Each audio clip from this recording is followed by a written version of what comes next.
The golf world was in a state of total shock. It was a moment that seemed to shatter the very foundation of the sport, sending a tremor through the locker rooms of the PGA Tour and into the living rooms of millions of fans watching from home. The news broke not with a triumphant roar from a champion, but with a series of whispers, rumors, and a single, damning social media post that threatened to destroy the reputation of the game's brightest new star. Scottie Scheffler, the man who had become the undisputed king of golf, the player who dominated the Masters and seemed destined to chase down every record Tiger Woods ever set, was caught in the middle of an explosive controversy. The secret, something that had been carefully hidden from the public eye, was finally out. But this wasn't just about Scottie Scheffler. This was about the return of the ultimate competitor, the one man who knows exactly what it takes to win at the highest level. Tiger Woods had been hiding something too, a truth that he decided to unleash on the world. In a shocking turn of events, the whispers became a roar, and the narrative that Scottie Scheffler was right all along began to take hold, forcing everyone to question everything they thought they knew about the state of professional golf. The story begins not on the manicured fairways of Augusta National, but in the quiet, intense moments of preparation that define the life of a professional golfer. Scottie Scheffler had just finished another jaw-dropping performance, a masterclass in precision and emotional control that had become his trademark. He was fresh off a victory, his name once again dominating the leaderboards and the headlines. But away from the flashbulbs and the roaring crowds, a different kind of storm was brewing.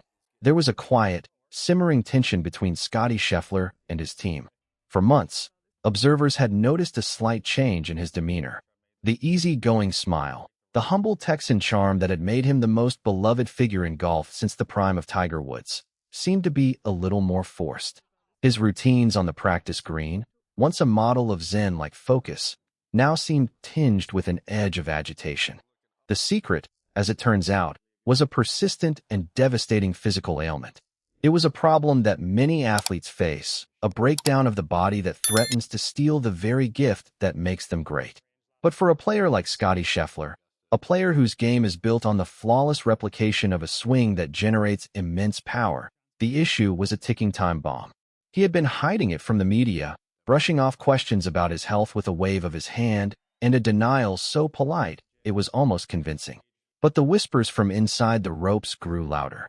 There were reports of heavy strapping on his neck and back, of him arriving at the course hours earlier than his competitors just to undergo intensive, secretive therapy sessions designed to loosen up his body for just a few hours of competition. The tension reached a breaking point during what was supposed to be a routine practice round. Scheffler was struggling. His shots were leaking to the right, a classic sign of a body that is fighting itself.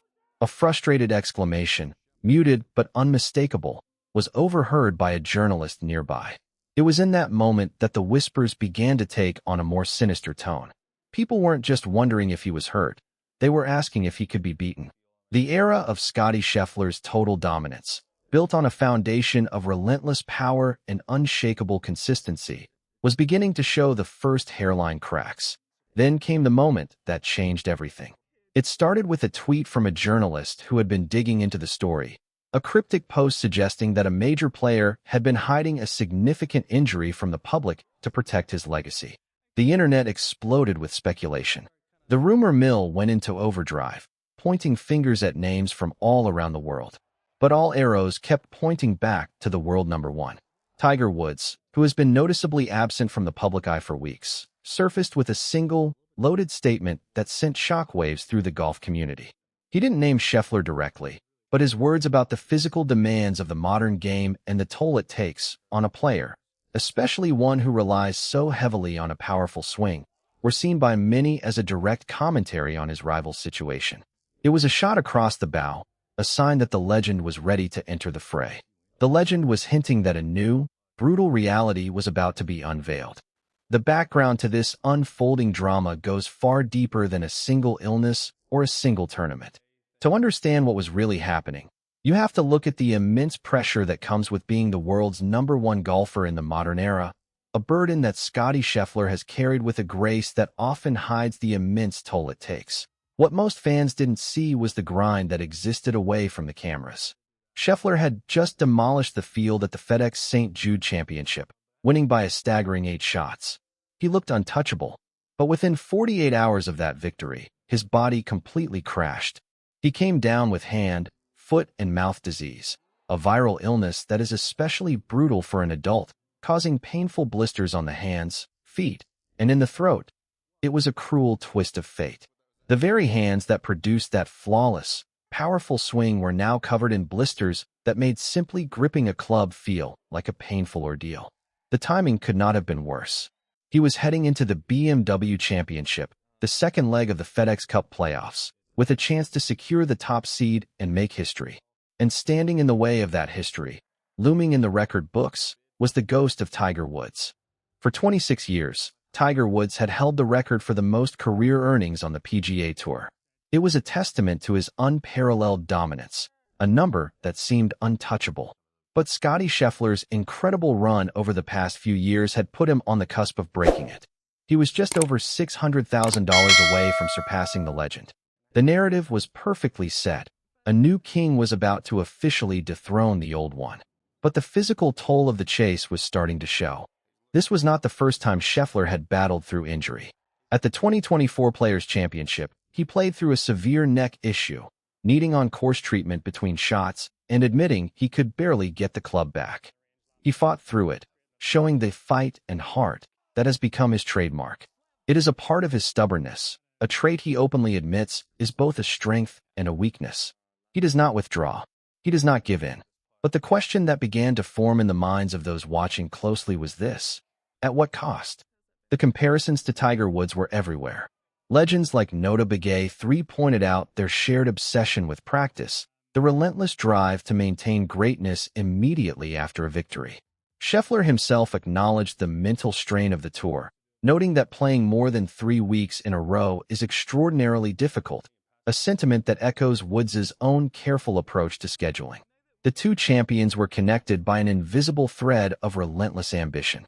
But while the world was focused on the record, the real story was the war being waged inside Scheffler's own body. The decision to play at the BMW Championship with a highly contagious, debilitating illness was a gamble that revealed the immense stakes of the moment.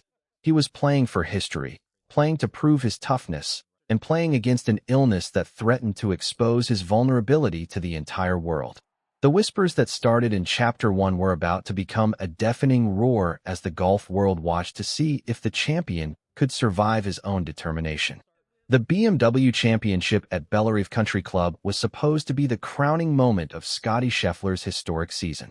Instead, it became a brutal test of survival, a week that would reveal just how far the world's best player was willing to push himself through unimaginable pain. The golf world watched, unaware of the secret battle raging inside his body, as the man who had demolished the field just days earlier suddenly looked like a shadow of himself.